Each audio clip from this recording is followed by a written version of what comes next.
us to be able to do that. But what is the cost of occupying State House? The cost of occupying State House is people would die.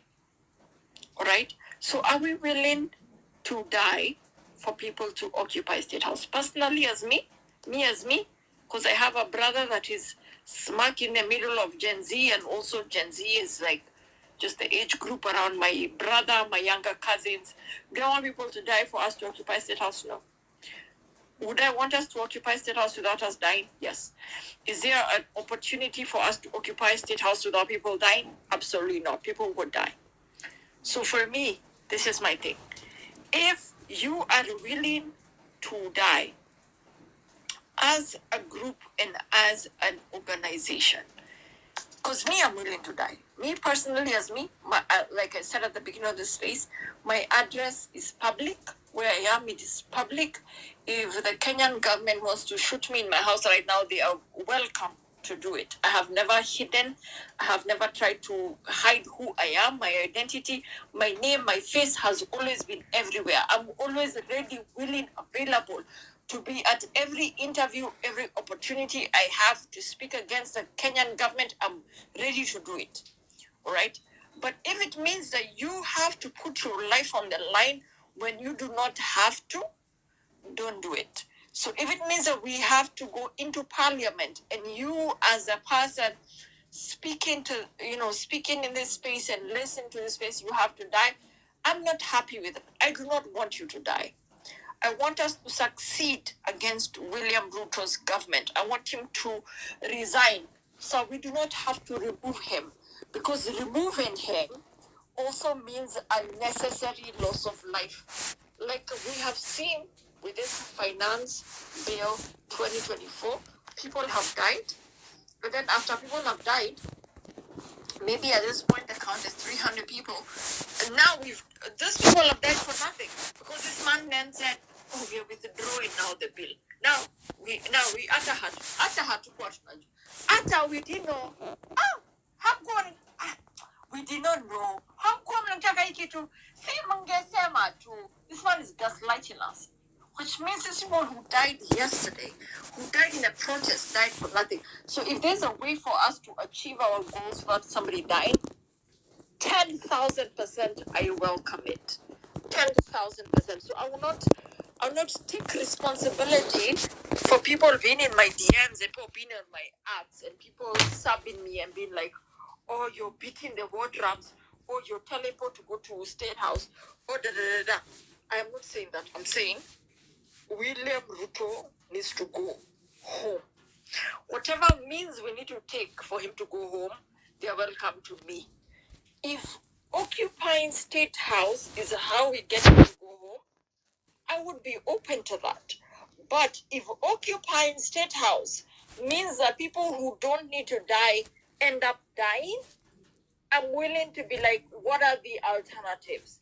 So don't place, because I'm seeing a lot of tweets and people are trying to place blame on certain vocal accounts and certain Twitter people and be like, oh, nyinyi watu mnasema hivi. Mimi, my ultimate goal, and I think the 14,000 people on this space, the ultimate goal is for William Ruto to go home. We don't want people to die. I hope William Ruto will do the right thing and resign before people die. Because at the hate for people to die, then after people have died, it's like, sawa nimewasikia, sasa resign. Resign kesho, bro, before watu wakufe. Because I know there are people who are not governed by this space. I'm not anybody's leader. Nobody is anybody's leader. We don't have leaders. We don't have a spokes team. We don't have a coalition. We don't have anything. Facebook people are driven by their own agendas. Instagram people are driven by their own agendas. Snapchat people are driven by their own agendas. TikTok people are driven by their own agendas. Even Twitter itself, nobody. Tell anybody who can say they have ever paid me to write a tweet to come today forward and say, I've never been paid by a single human being to write a single tweet. Every tweet I have written, I have believed in it with all my heart at the time when I wrote it, with the information that I had. So everybody that is an influencer for this movement, I believe is doing it out of the benevolence of their heart. No one is being paid to push an agenda. So if somebody ends up dying today, wallahi, it is not our goal. It is not our ambition that people die for our cause. If Ruto can just do the right thing and step down before people die, that would be the best thing for us. And I'm so sorry to hijack this. It's just I saw a tweet and I had to address it immediately. I will allow Nelson to pick on the right, on the next host, Jusai. My blood pressure is rising by the minute. Nelson, please tell me who the next person was supposed to speak, and then they can go ahead and speak. Was it Rosalind?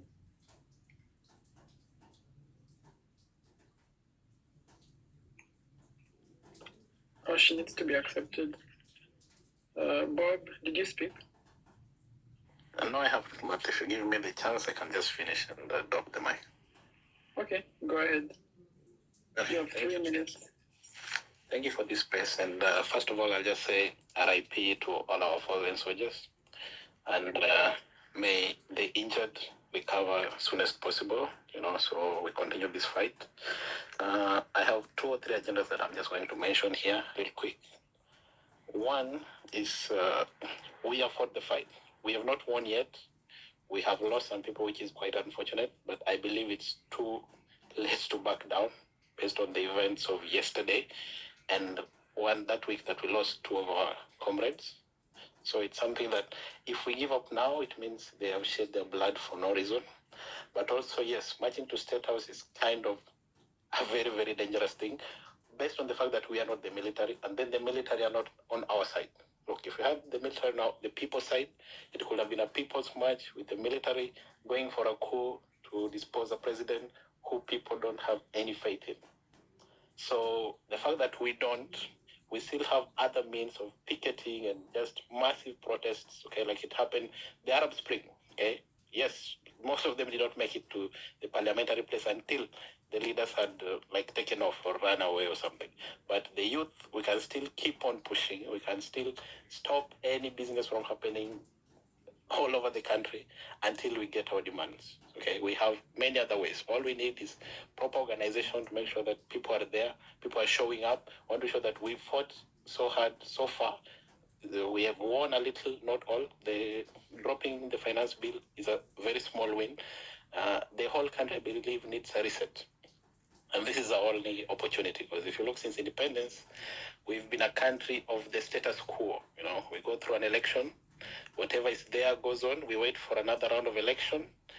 It gets stolen or it gets won correctly, and then we go again, accept and move on. It means that it has created a scenario where our leaders believe that they are our gods, and we have not sent them to make change for us, to help us, to influence our lives for the better. Okay, so it is something that we have to keep pushing.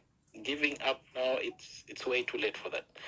My second point, which I believe will be my last, is I'm so proud of all the Kenyans, really, the young people, all. I believe we've been joined by a certain age group that we did not expect to change their minds on what we were trying to drive when this thing started.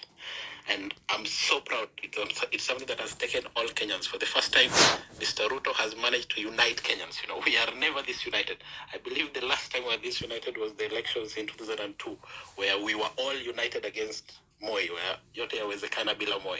Okay, and I've never seen anything like that prior to that or after that. We've always been divided across tribal lines, across social economic lines, which we have buried and we are pushing forward. So we need to push some agendas, yes. For example, I don't believe this movement should end without sending all these MPs home, like all of them. We need to have a new legislative election, because Kenya is a constitutionally run country. So if we cannot manage to topple Ruto as a president, then we cannot work with the same legislatures. We started protesting, saying no to the finance bill days before they could put their vote in. Okay? If they were listening to us who sent them there, they should have dropped it, said, okay guys, we have listened. We are going back to the August House to represent you as Kenyans. They went to the August House to represent the president. Okay, which is something unacceptable. We cannot finish this movement, this war, these young people coming together, the lives we lost, the bloodshed in the state of Nairobi, with the same legislatures going forward. That will be a no-no. Like, everybody who has lost their life in this will be ashamed of us.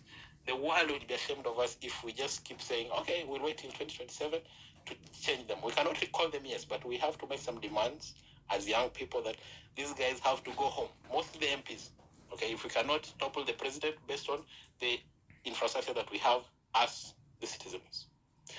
That's my 2 cents. And Viva Kenya. I'm so proud of you guys. Thank you all very much. Have a good night and stay safe. All the best. Asante sana, Bob. Next we can have Levix. Then after Levix we can have Rosalind Wanjiro, who's been waiting for some time. Then we can have Mokutobi, Bwana Fuji. And then after that, we can have, please note your order. Then we can have Bola Mutula. So just to repeat, we have Levix, then we have Rosalind, then we have Mokutubi, then we have Bola, right? Just when every speaker drops, just immediately take over the mic. Thank you.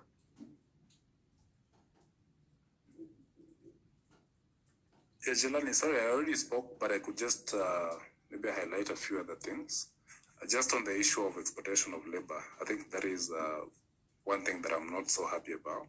When I heard Ruto say that he's keen to export labor to other countries, I don't know why he's so much stuck on that. I don't know who he expects to build this country. So if his people are here, I'm sure they are here. I've seen some government accounts here. Please tell him that we are not receptive of that idea. In fact, it is so shameful. I don't know why he's been talking about it all this while. Whoever advises him, whoever he talks to, please tell him that he's really ashaming himself. Every other country is trying to build systems and companies that work for them. They are trying to create systems and organizations that can develop, technological solutions, industries, processing plants, so on and so forth, to create jobs for their people. So it is a big shame that the head of a state, of a country, in the caliber of Kenya, always advocating for, sending its citizenry out of the country to go and offer their services away. You struggle to study here in the country with all the hardship, with all the, the lack of jobs. The parents are really suffering to educate their kids. No money, no nothing. And then after that, you're sent away. So when are we going to build our nation? When are we going to build our systems and our nations to create opportunities for our people? Why are we relying on others? They have created these opportunities. Why are we not able to create the opportunities like they have? So these are things that Ruto and his people must listen to. And if they just have to, there's really no option to it. Yeah, thank you very much.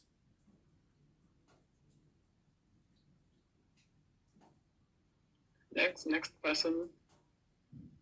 All right. Thank you so much for the opportunity to speak.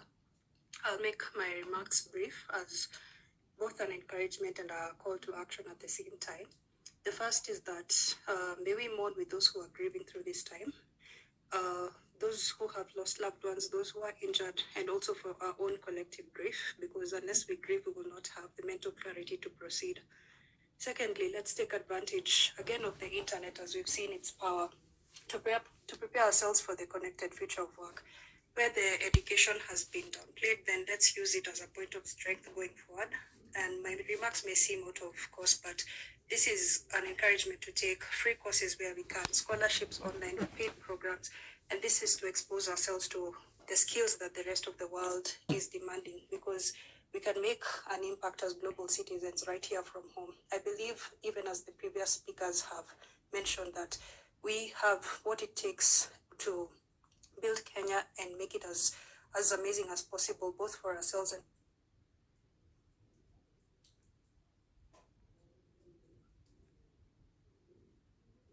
We lost you.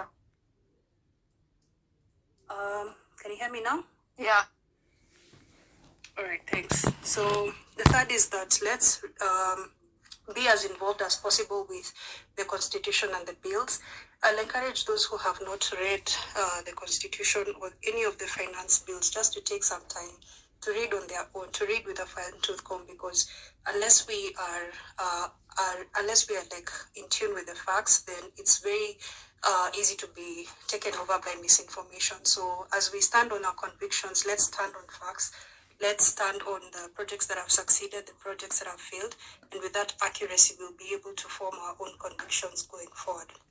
The fact is that for those who may have political aspirations going forward, I think that you know not to make promises to people or to present manifestos, but to present results in terms of what you have done for people so that you can win trust. And finally, let's stand with each other. Let's keep supporting each other. Let's not be discouraged. Let's not be in fear. Let's know that what we have started is a movement that will go beyond us, and let's maintain the clarity of vision to keep this going forward for years to come. Thank you so much. Thank you, Rosalie. This is Rainy speaking here, or Kutobi if we go by that long username up there. And saying this to you, my fellow treasonous criminals, yesterday or today, children and young people of Kenya. I want to say that we have more of our criminals as president, somebody who is full of empty promises, lies, tons of court cases, and there's literally nothing good that you can place that he stands for. If we look back since when we first heard his name, for those of us who are born late, and we heard of 1992, the first thing that we hear is a lot of illegal stuff that got been involved since then to now, 2024, and there's nothing good that you can associate with the name. And I've heard people saying he's either madman who doesn't know how to count, because we don't know where they got that number of 6 people that died yesterday when it was a complete massacre in some spaces. And we hope that the people perish to haunt ghosts exist, that is, but also we hope that as time goes by, when we'll be successful, we'll come back to this and actually make sure that these things that have happened do not just go that way. We can let them just go. And when you open the Kenyan Constitution, there's that part they say all sovereign power belongs to the people of Kenya and shall be exercised only in accordance to this Constitution, and the people may exercise their sovereign power either directly or through their democratically elected representatives. And I like that part where they say the people may exercise their power. And if we look right now, the democratically elected people are not doing their job. They're not doing it at all. And it's really sad that we are actually demanding for quality governance and accountability. These are not things that we need to negotiate for. They're things that are not only written within our constitution provided, not things that are just, they're not things that people have to beg for. They're things that we're entitled to. They're things that are enshrined in everything that we can say that we believe in as a nation. And it's just sad that we are asking for this, and we can look at either the mistakes that we've done collectively for those who have voted before, for those who have supported certain people before. I hope as we're planning on what comes next to actually put these things into consideration. Sometimes you look at the Kenyan wristband that most of us wear, and it just turns into something that is an anger trigger, because for some moment you just remember that Kofia Yaruto, or should I call it cup of corruption, it gives you such a rageful feeling. You get so mad knowing that people actually represent you within the country, outside, people are extremely corrupt. Yeah. You need to wind up. Sure. As just finishing on this side, I hope that as time goes by, tutakuwa, let's say, we'll restructure our governance not just from the top only, but also from the most bottom side, because corruption in Kenya is all the way to the bottom. If you see any corrupt person around, call them out, embarrass them, and do not let this be contagious, because honestly, it's spread too much. We cannot just stop with one person. Let's use the spaces that we have where you work, top places, to call out these corrupt people. Thank you. Okay, next. Okay. Good evening. Can you hear me?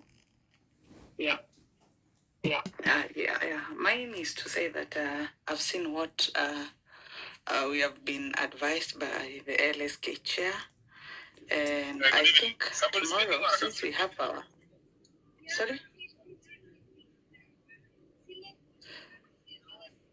Someone is on the mic. Okay. So you're next. You're next. Mute your mic. You'll be next. All right. Thank you. Thank you, Nelson. So I think what I was suggesting is that tomorrow, since we have our fallen heroes, tomorrow we can make it the marching of our heroes, and again we use the same space to demand for the release of those who have been arrested. Because I have seen the OCS Nairobi police station has said that it will not release them. So I think that is a good way to demand for the release of our heroes who have been arrested. Heroes. And again, from there, we can strategize on the way forward, since the Statehouse march may seem dangerous to our fallen, to our heroes, because no one wants the bloodshed, and we want it to be a successful one. So I think for tomorrow, we can march for our heroes. We make sure that we have been heard, and we make sure that those who have been arrested have been released tomorrow. So I think that is the only thing that I can say for tomorrow. Thank you. Okay, X Holding, you can go. Yeah, good evening. Can you hear me? Yeah. Yeah, I didn't hear anything you were speaking, so I was wondering if it's my internet or something. Don't worry much, I'm on the road. I've been listening in from the previous space. I did miss some part. I also reading the same tweets. I'd like to know the question. Please answer me after I'm done. What is the plan for tomorrow? Though, before you answer the question, the plan, I'd suggest that I'm on the road. I don't think it would be a wise idea to head to the Statehouse. My suggestion, I don't know what the plan. Remember that the question. However, when you come to dealing with the router must go. I was thinking of this other way. If legally, constitutionally, it's difficult to. I'm talking this having listened to others personally in the day. How about this? Like we started yesterday, teaching some of the MPs lessons, maybe passed by recall or targeting them business and letting them know that we're bigger than them, or rather that we are their employers, in the sense that, because you see, the same MPs that had voted yes yesterday, 200 and something or 100 something yesterday, today we're clapping behind Ruto for Ruto rejecting or not declining, not sign. You wonder, if yesterday you are a yes person, no, listen, last week on Thursday, you are a yes person. Yesterday, you are a yes person. 12 or 18 hours later, suddenly you become, you're supporting a no after the president decided following, having seen what happened in the country. So these people, they're just remote control. So if we tell Ruto, we tell these MPs that if you're going to listen or rather take bribe from Ruto to go the way he wants, or things that benefits himself and Charlene and the rest, then you're not one of us. So we tell the MPs that you have to work the way you want, not the way Ruto wants. Because you see, the things they do, or the things they've been doing, the other party, they come to talk to us arrogant on the TV, they've been sent to talk to us that way. So we need to teach them less. So I did like what happened in Nyeri. Well, yes, it's a destruction of property, yes. I know that's not a good thing in demonstration, but it's kind of telling them that we can come after you, that you're not bigger than us. So if perhaps if you get money from Ruto through corruption, then that money can equally restock your supermarket or whatever it is. Because there's no sense you're telling me, if yesterday you've been a yes, two separate in a span of 4 days, yes, then under 12 hours suddenly you are clapping behind Ruto. You're laughing at us. Somebody's controlling you, nothing else you're telling me. So we need to tell these MPs that way Ruto will know to stop giving this people money to come vote yes, or to laugh at us on TV. You see somebody, when you turn on the TV, you see Kimani Chungo or Kimani, the other Kimani, the one that looks gay or something. It's Kimani something on the TV. Just give up watching news. Just want to change to something. You get? So you need to tell Ruto that you need to tell this MP first. By telling this MP, you're telling Ruto that you MP, we voted you, Ruto did not vote you. You may be under Ruto's party, but then I did vote for you. So please stop listening to Ruto. That's one. By that you're telling Ruto that the people you think you have on your hand, we did elect them to will work for us, not for you. Yes, they have the role to work for you to an extent. We agree, but as we want. So that's my point. Let's deal with the MPs individually. If the clauses for calling them, it's fine. Answer my question before somebody can talk, okay? Yeah, anyway, I just want to say that it's very unfortunate what you're saying, that MPs are being paid to, vote yes. And right now we are seeing so many people on X recanting the march to Statehouse. It's even sad that they're doing it because they've been given 5K. They've been paid to say that people should not go to, okay, I know it's very risky and all this, but the point is they've been bribed, just like they bribed the MPs. It's very sad. And this is the impunity that we are talking about. Allow me to interrupt. Please. Well, allow me to interrupt. Well, people may have been paid. I don't know about that one. I have no proof against that or for that. However, what I do know, they cannot pay enough of us to stop whoever one had prepared psychologically for this. Tomorrow they will still go. Besides, a lot of people are asleep now. So if they say with the idea of going to the State House tomorrow, I believe they're still going. So that will not change anything. Even if they pay 100,000 of us. The things I saw on the street yesterday, I don't know the exact number, but you have 5 million and above in Nairobi streets alone. So that should not worry us, any of us. They will not win that one. So my caution against that one is just that we be careful. I'm coming from Gong Road, and I've seen military tanks on the road, literally. So the best is we have to be careful with our march. We have to be organized. We have to pass a message. We have to pass a message in a way that is within the law. But don't worry about who has been paid. If they have been paid, they can say to join Itumbi. Nothing will happen. Yeah, anyway, I think your time is up. We can give it to someone else to speak. May I speak, please? Yes, Wanjiro. Thank you, Jelani, and Kimuzi for this space. My name is Wanjiro. I'm dialing in from Cape Town. I am a Gen Z parent, so I am, of course, an Gen X, I think. But I just want to give a bit of context about who I am. I've been in South Africa for 30 years, and I left Kenya for exactly the same reasons that the youth is frustrated about today, because I was an activist during Moi's time, and we had big problems. The same story. It was, a very pundit government that did not care about the youth. Our youth in the university was getting bribed, and we did try. We fought for the soul of Kenya, and so for me, I completely support what the youth are doing. And coincidentally, this is June. This is Youth Month in South Africa. And if we all know what happened in the history of South Africa and the Soweto uprising, it is the youth that actually changed the course of the story of South Africa. So that for me is the beginning of my introduction. I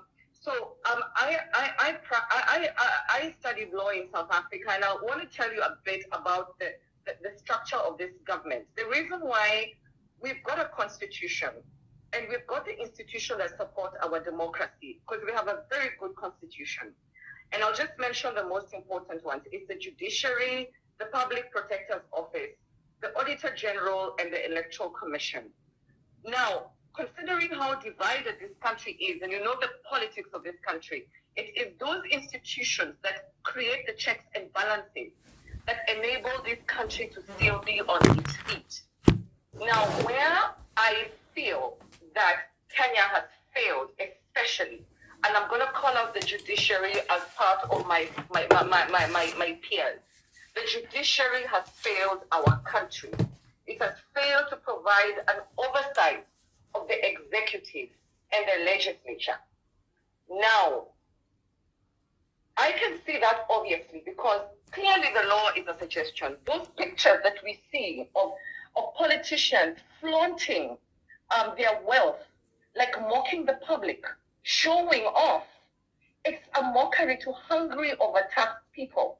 and talking down at people. And then graft cases are being withdrawn every single day under the president of this and under the leadership of this person that we elected as president. I refuse to refer to you as president because you have lost legitimacy. And as your employers, we have decided to take back our tools of trade. I am a business person as well. So when I want to fire an employee, I tell them, you're fired because you're not doing your job. I cannot imagine that it is okay for us to live in a country where there is no IEBC. It's an institution that supports the democracy. It means so many things that we need to do, including impeaching the president, holding him accountable, calling for elections. The things that give life to our constitution cannot function. And this is deliberate. And it is not just Ruto's government. It is also Uhuru's government. Ruto is also a child of Moi. He is a politician who has been in this space. He knows how to play the game. And this thing, why it is so difficult for us to call him out, is because he does not even respect the judgments from the courts. He has been told release those people. And already another kidnapping has happened today. It's like a fuck you to the law, right? And that is why we are in trouble, because the judiciary has been complacent with just completely allowing us to disintegrate into this chaos that we are in. Now, the hypocrisy of the president. One day we are called terrorists, and we are called arsonists, and we are called, all those things. And then today, the story changes. For me, the speech yesterday was who he is. Today was a sanitized version. And I take complete objection to how he spoke to us, because he doesn't care about the law. I actually suspected he would actually he's actually emboldened enough to invoke a state of emergency. That is declaring war on your citizens.